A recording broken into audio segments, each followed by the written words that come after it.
Facing the D3DX9_43 DLL missing error in Windows 11, I'll share an easy fix to resolve this issue. Stay tuned for a quick solution to get your system running smoothly.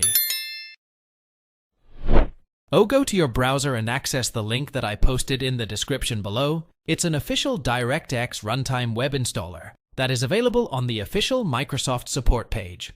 In here you will see a blue download button, which you have to click, but of course make sure to select the language you need for the installation process, and after you downloaded the installer,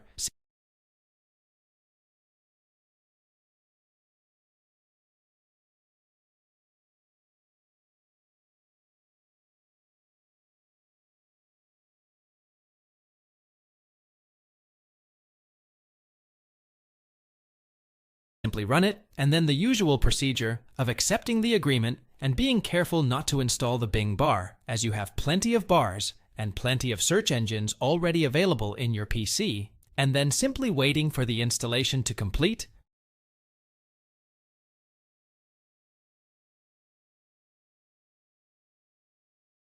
Then click on Finish. Thanks for watching. If it helps, make sure to hit like and subscribe.